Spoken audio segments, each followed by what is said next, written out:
Outside of working hours, when Marines aren't otherwise being kept at the armory all night to scrub their rifles, they do have a fair amount of downtime in the evenings. Some go to the gym, some are gamers, some watch anime, some read books, some get drunk, and among other various activities, some apparently try speaking to the dead. Now, this episode only contains a few such stories. However, as future episodes involving soldiers and sailors will indicate, this unusual pastime activity is not exclusive to Marines. But why does it not surprise me in the least to find out that Marines are practicing necromancy in the barracks? For fun. I won't spend any time explaining in great detail the concept of the Ouija board. I gather that you probably have a general grasp of it. Wooden board, letters, numbers, short answers. Several people put their hands on a small wooden planchette, and then they all act as if nobody is moving it around, while one among the group with the best poker face is the one actually guiding it. Or maybe like my experience with being hypnotized, each person just allows for the suspension of disbelief to take place and takes part in the game, everyone taking it in turn to guide the device to the next letter or answer, all while convincing each other a spirit is moving it. But what if the game ended and the planchette continued to move on its own? What if other unexplained things started happening? If these following stories are to be believed, and the Marines telling them are certainly very sincere in assuring us that these events did in fact happen, living in the barracks is bad enough. Maybe this episode is something that will make our warfighters a little more cautious about inviting unseen guests into their rooms. This is the Smoke Pit, and these are true stories of experiences that Marines have had with Ouija boards.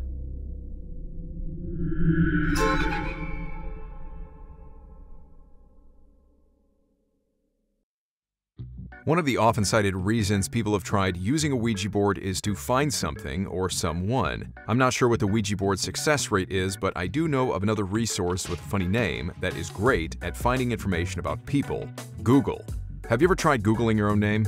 You might be surprised to find that data brokers are currently selling your information to scammers, spammers, and anyone else who may want to target you. Your full name, email, home address, health records, your relatives, it's all out there. That's why for some time now I've been using Aura, the sponsor of today's video. The Marine Corps made me sit through endless presentations on protecting my personal information, and it has become a habit. I don't want my information being sold. Fortunately, Aura makes it easy, showing me which data brokers are selling my information, and it saves me hours of time by automatically submitting opt-out requests for me. When I started, Aura was able to find more than 80 additional data brokers selling my information that I wasn't even aware of. Cleaning up my information has not only helped me reduce the amount of spam I get, but more importantly, it protects me from hackers who could use this information to help them access my social media accounts, bank accounts, or other sensitive information. Aura also does so much more to protect me and my family from online threats I can't see. I get other features like antivirus, VPN, password management, parental controls, identity theft insurance, and more without having to download several different apps. It's really easy to set up, and best of all, I get everything at one affordable price.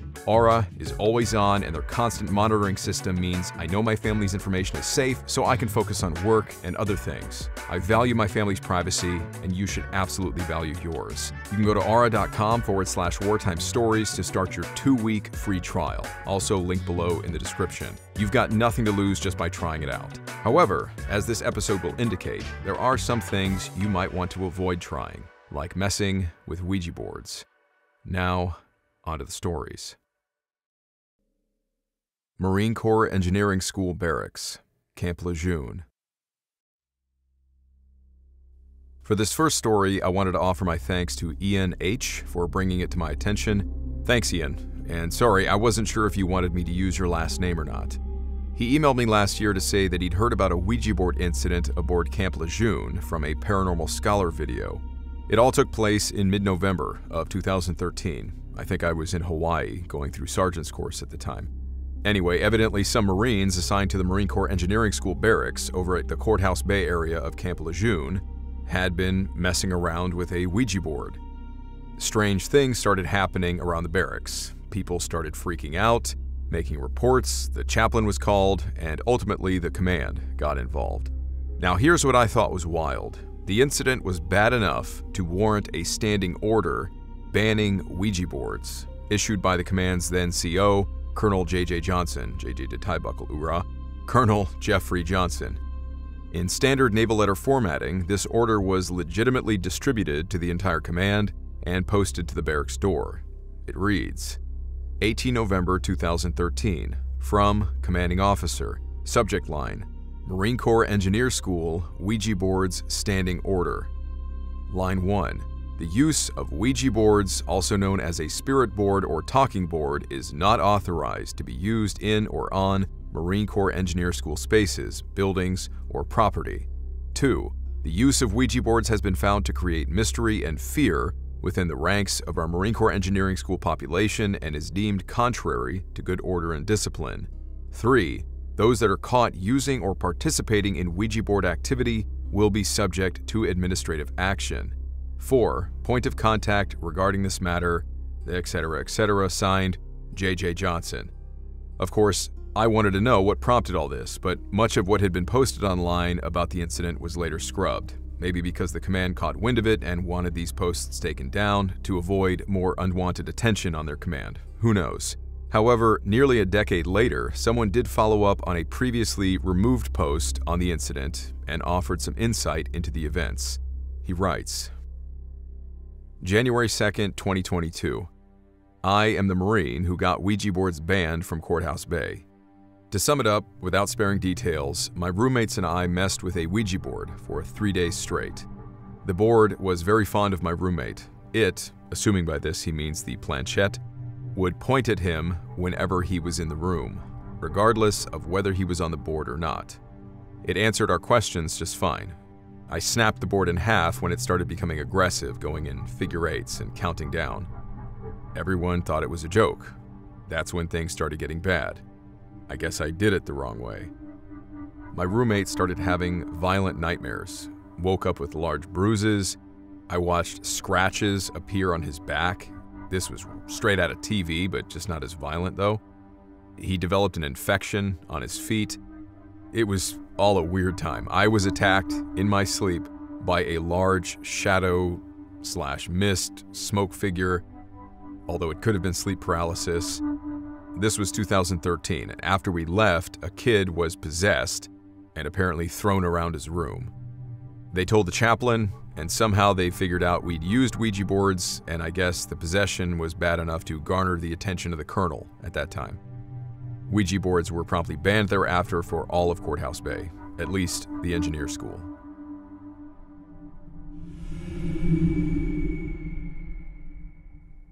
Well, all of that sure would get the CO's attention. The commanding officer who wrote that standing order, Colonel Johnson, retired from active service in the Marines the following year, his last duty station there being the engineering school. I bet hands down this is something from his Marine Corps career he will not quickly forget. Do you tell this story at parties, sir, or is this something you'd like to forget ever happened? I don't know the man. I can't imagine what was going through his mind as he sat down to have to write that letter. Or maybe I can. I expect there was a lot of choice swear words and wondering what the hell was wrong with young Marines these days. Reading over his retirement edifications, Colonel Johnson had a significant impact on the Marines he served with, including the Marines under his command. I only mean this in jest, because I have the utmost respect for his 24 years of service, including his tours to Iraq and Afghanistan, but considering he retired from the Marines only 8 months after this incident, I do wonder if this incident possibly factored into his decision to finally retire. As Ian pointed out when he emailed me, the Paranormal Scholar channel had included this story in and amongst a compilation of Ouija board incidents, stating that their original source was a rallypoint.com article posted by a Marine staff sergeant who was involved in the incident, possibly the same Marine who took the photo of the posted order. I couldn't find that article that she, Laura, the host of the Paranormal Scholar, mentioned, which may have contained more details than I was otherwise able to track down. She had stated from her research there were various other strange happenings that resulted in scaring the other Marines in the barracks out of their wits and ultimately bringing it to the command's attention. Things like doors opening and slamming on their own, disembodied voices and other sounds, voices of little girls screaming in the nearby woods. Laura also stated that following the incident, the engineer barracks had implemented a, quote, permanent sitting post to protect the barracks from what she referred to as, quote, intruders, both seen and unseen. I expect she might have mistaken the 24-hour fire watch that the barracks would have already had in place, which every Marine barracks has, for some sort of special, just implemented 24-hour ghost watch. I can't imagine any reasonable commander like Colonel Johnson would seriously expect his Marines to patrol the barracks every night and scream, "Identify yourself," to spirits. But we've already covered stories in previous episodes where Marines and soldiers have made logbook records of weird happenings while on barracks duty. I would also not put it past a pissed-off staff sergeant to implement an extra night shift for a few weeks as a punishment for the Ouija board users, telling his Marines something like, "All right, idiots, for the next 8 weeks you're gonna make like Scooby-Doo and keep an eye out for the ghosts you conjured up." Let us know in the comments if you were on Camp Lejeune at the time and remember anything else from this incident.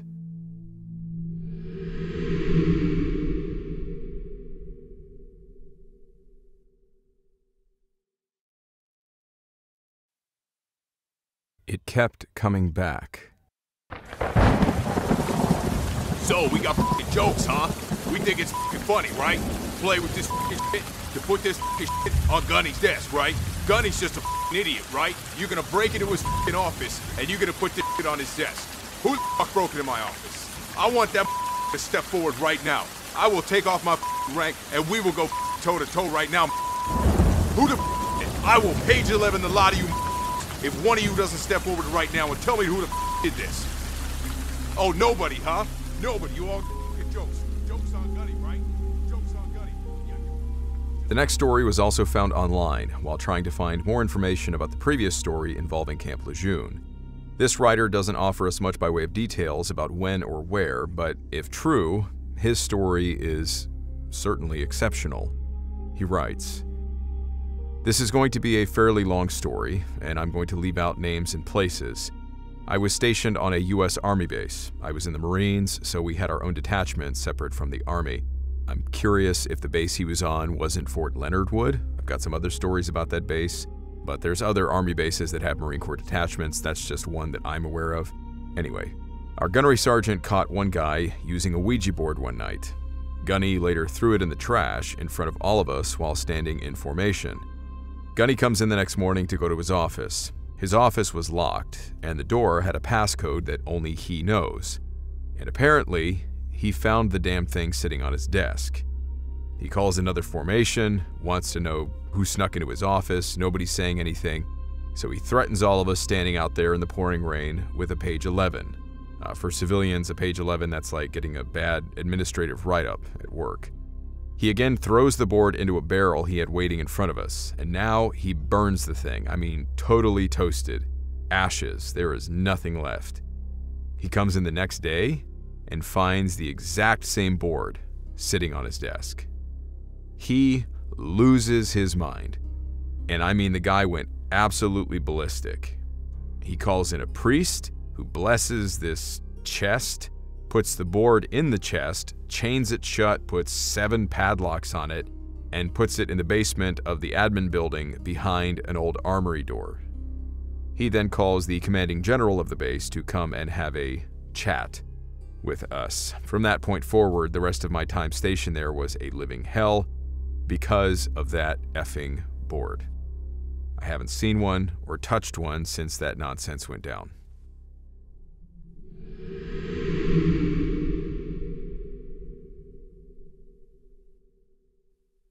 You know, I remember spending a lot of my time in the Marines just looking for lost gear.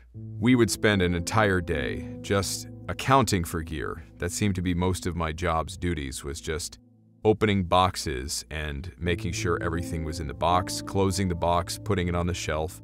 A week later, taking it back down, opening it, making sure all that gear was there. And then when we went to the field, 10 times as much. Just when we get there, we open the boxes, we count the gear. If we use the gear, God forbid we use the gear, and then we have to count it when we turn it back in. So we spent a lot of time looking for lost gear. I mean, we would drive across an entire island just to go back and pick up a serialized radio that had fallen off the back of a Humvee. And don't even get me started on guys losing things like their rifles, PECs, ACOGs, crypto-filled devices, the Dagger GPS devices, we lost one of those, and having to literally walk entire training areas for hours just to find these things, often in the dark. Lost gear means a lot of paperwork, and someone's going to get cursed out and yelled at. So maybe if we just strapped a Ouija board to everything, we would never worry about losing gear. Just check Gunny's desk the next morning and bam, there it is. In all seriousness, I do wonder if someone wasn't just making Gunny's life miserable by slipping a new Ouija board onto his desk every morning. An unfortunate mistake, since, as they say in the Marines, shit rolls downhill. So if Gunny is miserable, everyone else is going to be miserable.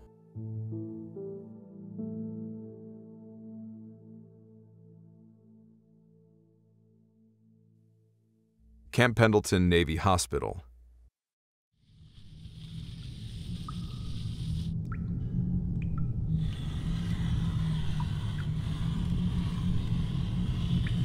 You sure it's not you moving it?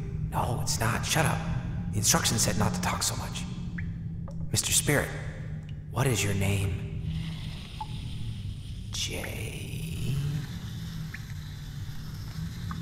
R. Junior. Man, I think we should go. This was a bad idea. PMO's probably... Yeah, we'll go in a minute. Don't be such a wimp. Let's find out more about this guy first.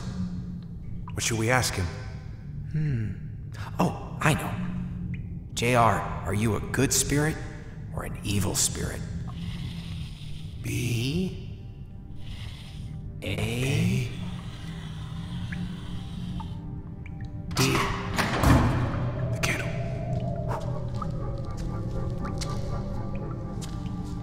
Shit. See, I told you. PMO probably saw us come in here. All right, get the candle. I'll get the board. Let's go.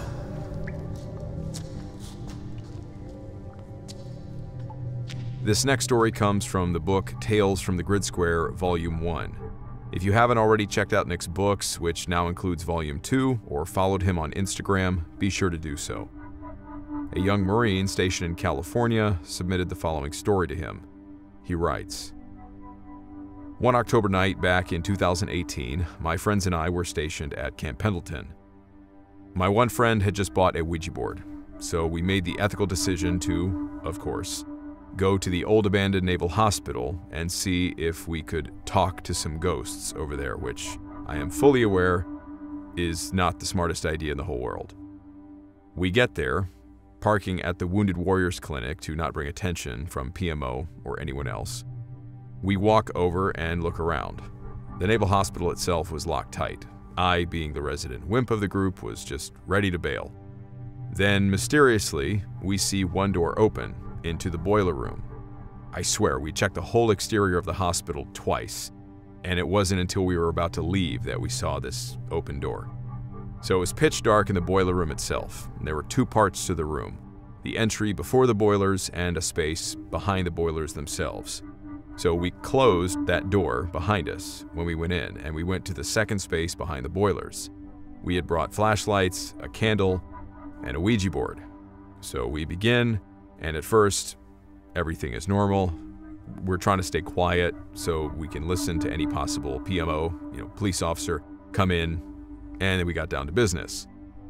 We begin asking questions, and in response, we got a JR who died there, so on and so forth. Then, as we asked if he was a good or evil spirit, the handpiece was inching to spell out bad. We heard the door, which we had closed behind us, slam open, and footsteps walk into the room. So I'm like, cool, we've been caught. Well, we leave to go to the entryway to meet who we believed would be the cops waiting for us. But there was no one, and nothing to be seen. Just this door, now standing wide open.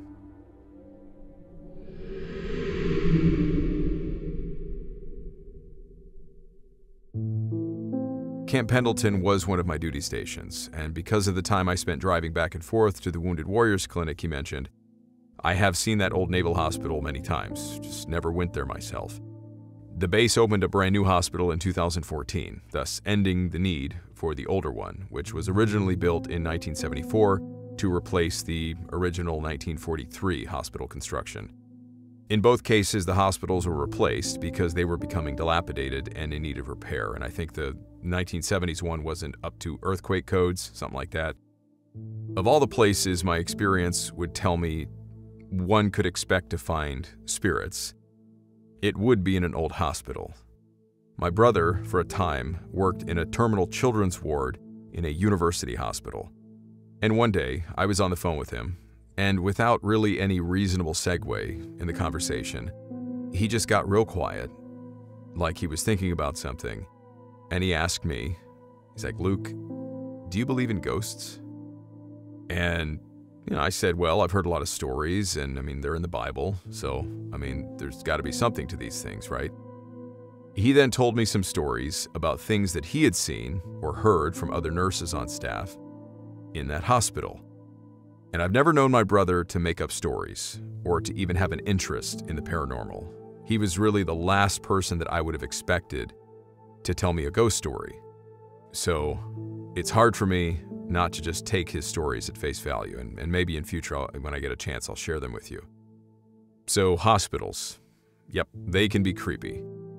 Being in service throughout the Vietnam War and every conflict up until 2014, I can imagine the old, abandoned hospital on Pendleton has seen its fair share of death and misery. And who knows what's still in there.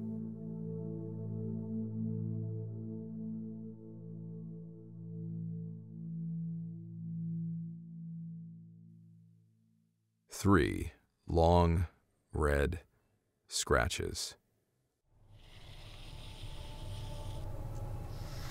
Guys, something doesn't feel right about this. Come on, bro. It's just fun. Here, let's ask Bazubu whether or not he likes you. Yeah. Maybe it's a girl spirit. Stop. Bazubu, dark spirit from the beyond. What say you about our friend here? Do you like him or not? I hate you guys. That would be, no. No?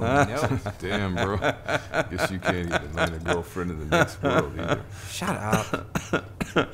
Look, guys, this has been hilarious and all, but it's past 4, and I want to get some sleep. Can we just call this a night? Yeah, I guess. Damn. Is that light coming from the hallway? No, dude. Closet lights. Oh, hell Did you see that? Something just grabbed him.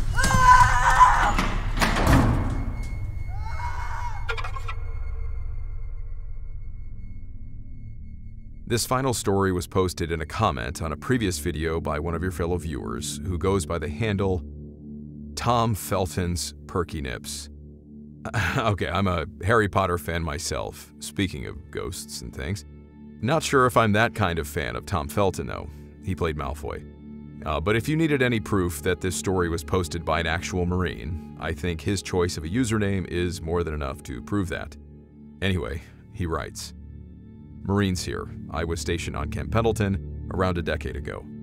A few buddies of mine decided they would mess around with a Ouija board for fun. This is the early 2010s. Smartphones were a thing, but we were all 19-ish and didn't have a whole lot to do in the barracks on the weekends. No cars, no girlfriends, etc. At the time, I was a practicing Wiccan, and they asked me to participate.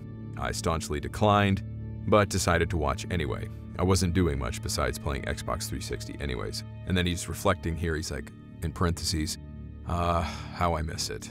Yeah, man, I miss playing Xbox too. Anyway, he says, "These 4 dum-dums gathered themselves around the Ouija board at 3:33 a.m. with the only light coming from a pentagram of candles. Edgy AF, I know. I'm sitting on the rack, the bed, watching these idiots on the floor, trying to contain my laughter over how absurd 4 19-year-old Marines look sitting around a Ouija board.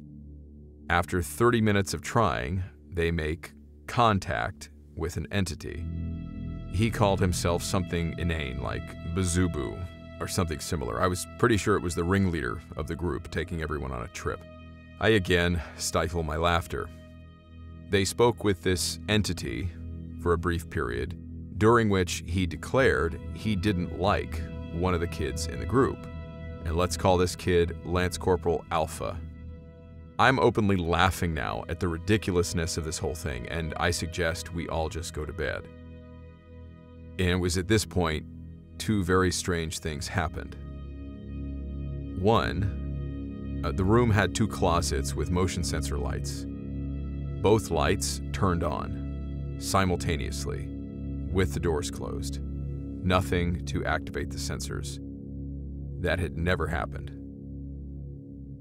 I should mention that during their Ouija board conversation, the entity had previously claimed he was residing in the room's closet.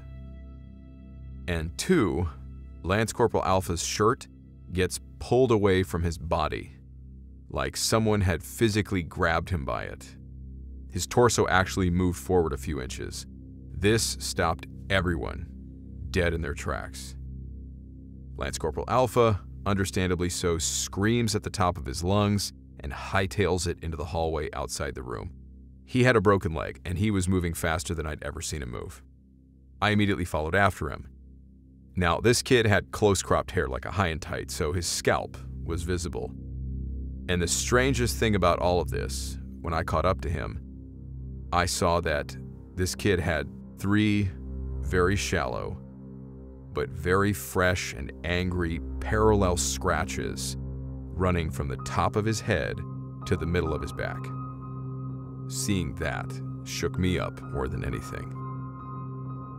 From that point on, they no longer wanted to mess with Ouija boards, and multiple people started talking about weird occurrences in the barracks for the next few years.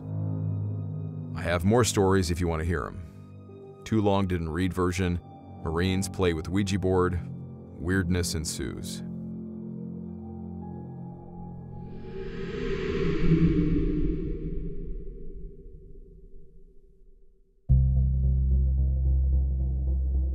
Yeah, brother, I know this was posted as a comment, so if you haven't tried emailing me yet, yeah, send me those other stories you got. I'd love to read them. Wiccan. Interesting. I saw a lot of dog tags, but I never saw Wiccan as a professed religion on them. At one point, I had them print Jedi on my tags, though. Figured if I ever died, someone would at least get a laugh. This also reminds me of the Night Shift on Fort Campbell episode where Robert said he once met a soldier who said he was a druid, which was his reason for being caught running naked in the moonlight. He probably had druid stamped on his dog tags. As for this story, I never saw the movie The Exorcist, but it caught my attention during some light research for this episode that, like the funny name these Marines came up with, Bazubu, Pazuzu was the name of the demon in that 1973 horror film. In the film, the girl becomes possessed by this demon after, similarly, using a Ouija board. An odd coincidence, if anything, just something I thought worth mentioning in relation to this story. Maybe these young Marines had started out trying to mimic what they saw in the film and ended up bringing it to life. The movie itself was actually derived from the novel The Exorcist, which was inspired by a true story of a demon possession from 1949, in which a 13-year-old boy was purportedly possessed after using a Ouija board. The author, William Peter Blatty, had scoured the priest's notebooks from that boy's case and became convinced that demon possession was real. Evidently, the young boy also had strange red scratches appear on his skin as well. Blatty also played around with the Ouija board while writing the novel, and after a period of 10 days, he later explained that he stopped messing with it when, like these young Marines, strange things started happening in his home, such as his phone flying off the handle when it rang, or his typewriter suddenly writing out lines of gibberish on its own.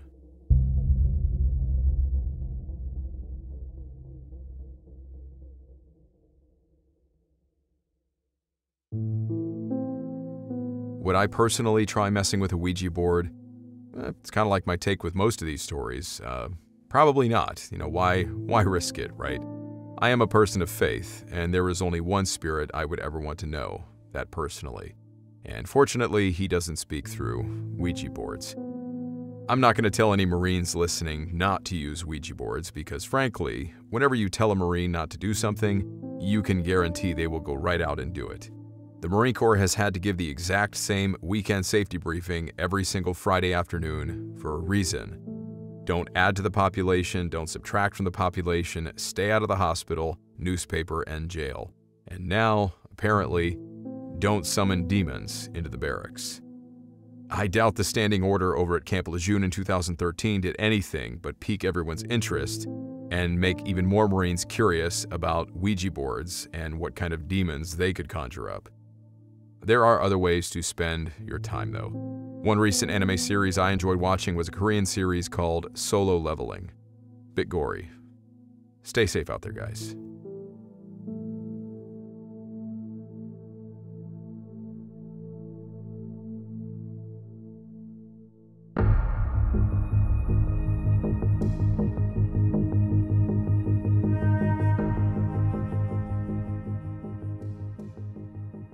Hey guys, thanks for sticking around for the credits, aka the after action report.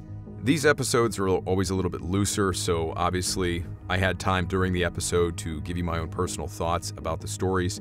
So for the credits here, while these keep rolling, why don't I just tell you the stories that my brother shared with me from his time working at that hospital. So the first story he shared with me was that there were a couple nurses on duty. They were sitting at the nurses' station one night, early morning, and there was a woman, a patient, who came to the desk to tell them that she had just come from the women's bathroom and that there was a small boy. So she had come out of the bathroom stall to see this child standing next to the sinks, and it startled her because she didn't hear anybody come in. She wasn't expecting to see anybody when she came out. But because she said the child looked lost or confused, she wanted to help the child. She tried asking the child's name. He basically just wouldn't talk to her. So then she went to the nurses' station to report it. Well, the nurses immediately got up to go investigate, thinking one of the children had climbed out of bed, maybe unplugged his IV, right? So they go into the bathroom and there's nobody in there. So their next thought is, okay, he's wandering the hospital. We have to find this child. He might have gotten into an elevator. He could be on a different floor. So they go and check the security cameras to try and track him that way. And the most confusing thing for them was the fact that from the moment they saw the woman coming out of the bathroom, walking to the nursing station, to the point where the nurses then walked back and walked into the bathroom, they saw nobody leave the bathroom. My brother told me there was a room, I don't know if it was on the same ward or different, like above or below that ward, but there was a room in the hospital that had been permanently closed because too many people had complained over a period of time that they would be woken up in the middle of the night to see a child running through their room. And in some cases, the reports said that the child had run through the wall.